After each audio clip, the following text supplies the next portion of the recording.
શું હતું? તો આપણે બનાવવાના છે તિરામિસ્યુ. તો તિરામિસ્યુ માટે આ બિસ્કિટ આવે છે ને, જે ડેઝર્ટ લવર હોય ને એમના માટે બેસ્ટ છે.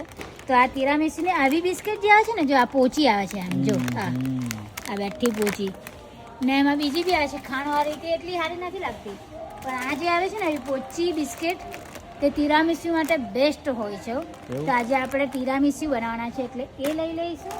પછી તમને પેલું પણ બતાવું, માસ્કાર્પોને કયું લેવાનું છે ને એ પણ બતાવું. તો તિરામિસ્યુ માટે લઈ લીધી છે બિસ્કિટ. તો ચાલો, અને આ છે માસ્કાર્પોને. જો આ આવે છે તિરામિસ્યુનું જ હોય છે. કઈ કંપનીનું છે? કાસા ઉઝારા માસ્કાર્પોને, ઇટાલિયન કંપની છે. તો એ મસ્ત આવે છે તિરામિસ્યુ બનાવવા માટે. તો તિરામિસ્યુ માટે લઈ લીધી છે બિસ્કિટ અને માસ્કાર્પોને. આજે બનશે ડેઝર્ટ, ફાઇન ડેઝર્ટ તિરામિસ્યુ. એમાં બીજી કંપની બી આવે છે, જો આ રીતેના અલગ અલગ આવે છે. આ રીતેનું બી આવે છે, ગાદાની એ બી આવે છે, પણ આ સારું આવે છે. આનાથી છે ને ક્રીમ એકદમ એમ મસ્ત ક્રીમી, હેવી અને ઠીક થાય છે. તો આ લઈ લીધું છે આપણે. બનાવીશું તિરામિસ્યુ. તો માસ્કાર્પોને લઈ લીધું છે અને હેવી ક્રીમ લઈ લઈશું.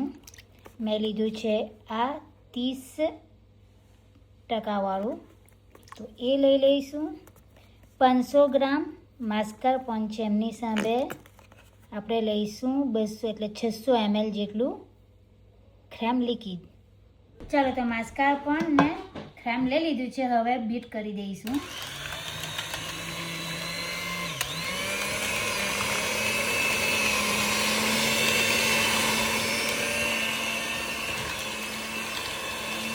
ત્રણ ટીપા આપણે વાની રમ આવે છે ને તે નાખી દઈશું. જવારિયા અને આવી રીતના ચલાણું લીધું છે. નોર્મલ સુગર છે તે 1.5 ચલાણું સુગર. હવે પાછા એમને બીટ કરી લઈશું.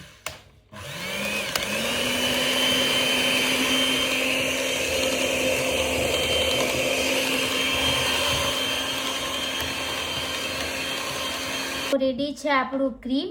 જોવાનું ક્રીમ, બિસ્કિટ પણ બધી લઈ લીધી છે, અને આ કફે એમાં થોડા ક્યુબ નાખ્યા છે આઈસ્ક્રીમના, ઠંડી કરવા માટે. અને જો આઈસ્ક્રીમ સોરી ને, જો મેં કીધું ને પોચી આવે એમ, આ પોચી લેવાની, એ બહુ ફાઇન આવે છે. ખાણવાળી નથી સારી આવતી. હવે એમ ક્યુબ લગાવીશું બધી બિસ્કિટની. આ રીતે બધી પાથરી લઈશું, સ્ટેપ બાય સ્ટેપ ગોઠવી દઈશું. ગોઠવી લીધી છે બિસ્કિટને છે ને, આમાં ખાલી 1 સેકન્ડ જ જેવી રહે, નહીં તો બધી તૂટી જાય, કારણ કે બિસ્કિટ પોચી આવે છે એટલા માટે. હવે ક્રીમ બધું પાથરી દઈશું આ રીતે. જો આ રીતે મસ્ત ક્રીમ કેટલું ફાઇન થઈ ગયું છે. હવે આપણે સેમ સ્ટેપ જ કરવાનો છે, 3 લેયર કરીશું. એ તો ડિપેન્ડ છે તમારા પર, જે કરવું હોય, 1 કરવું હોય, 2 કરવું હોય, 3 કરવું હોય. હવે આપણે કરીશું બીજો સ્ટેપ સેમ. કોફીમાં બોરીશું અને આ રીતે મૂકતા જઈશું. તો ચાલો બધી, ચાલો તો જો સેકન્ડ લેયર બી થઈ ગયું છે. એ જ રીતે થર્ડ બી કરી લઈશું, અને પછી ઉપરથી નાખીશું શોકોલા પુદ્ર. થઈ ગયો છે. હવે કોકો પાવડર લીધો છે, અને જો આ રીતે ઉપર કરી દઈશું. તિરામિસ્યુની ઓળખ આનાથી જ થાય છે. આ રીતે થોડુંક, બહુ કોકો પાવડર બી નથી નાખવાનો. અને જો વધારે ખાવું હોય ને, તો જ્યારે તમે ખાવાના હો ને ત્યારે થોડોક ઉપરથી નાખી દેવાનો. શું કહેવું? ચાલો ને. આમ એક એનું લુક આવી જાય. આ જો કેટલો મસ્ત લુક આવી ગયું છે. હવે આને આપણે એક નાઇટ માટે રવા દઈશું જો તો વધારે સારું લાગ્યું. નહીં તો પછી 3-4 કલાક પણ ચાલી જાય, પણ એક નાઇટ તમે ઓવરનાઇટ રવા દો ને અને પછી ખાઓ ને તો કોઈ શબ્દ જ નથી. તો હવે મૂકી દઈશું ઓવરનાઇટ એમને ફ્રીઝમાં. એમને છે ને નોર્મલ ફ્રીઝમાં મૂકવાનું છે, નોર્મલ ટેમ્પરેચરમાં, ફ્રોઝનમાં નથી મૂકવાનું. આ રીતે હવે આપણે મૂકી દઈશું નોર્મલ ફ્રીઝમાં. જો કેટલું મસ્ત અહીંયા લુક દેખાય છે. આવે છે? યસ. તો કાલે આવી જજો તિરામીસુ ખાવા માટે.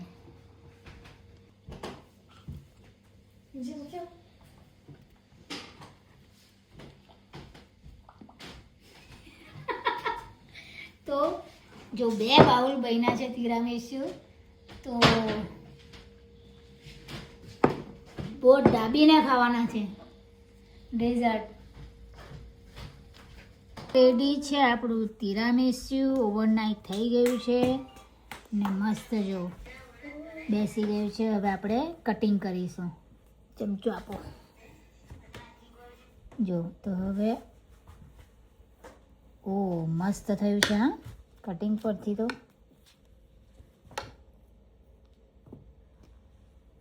વધારે જ ખાશો ને?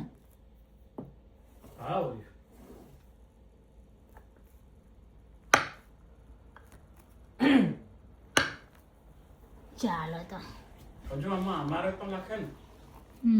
બધાની ચપ્પુ આપવા દે પપ્પાને. કેવું લાવું મોટું? બસ શીટ. જો કેટલું મસ્ત થઈ ગયું છે તિરામીસુ. જો ચાલો તો ટ્રાય કરો અને જણાવો કેવું બન્યું છે. હા, તો હવે આપણે જમીશું. તો તિરામીસુ જોઈ શકો છો, આમ ફર્સ્ટ ક્લાસ. હવે આપણે એને ટ્રાય કરીશું. નોર્મલી તિરામીસુમાં હું રાખે રમ. અમારે તો કહેવાય એ આલ્કોહોલ આવે, 40% એનું પેલું વોલ્યુમ હોય કે કોફી અમારે તો, ને પછી બાકીનું તમે જે મૂક્યું હોય એ રીતે. પણ આપણે એ નથી ઈંડા રાખ્યા, એટલે એકદમ એગલેસ છે. મસ્ત પંચભાઈ, ટોપ.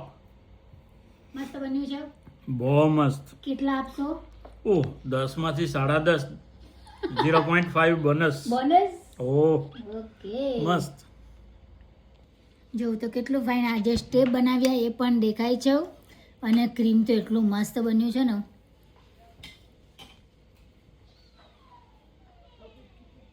સુપર સુપર છે બી ઉપર ડુપર. બહુ જ ફાઇન બન્યું છે. આ રીતે ટ્રાય જરૂર કરજો. જો તમને શું કે ડેસર્ટ લવર હોય ને એમના માટે તો બેસ્ટ છે. બહુ જ ફાઇન ડેસર્ટ છે. ફ્રેન્ચ ડેસર્ટ હવે તો બધે જ મળે છે, પણ ઘરે જે બનાવીએ ને એ વસ્તુ અલગ જ હોય છે. તો ટ્રાય જરૂર કરજો તમે પણ.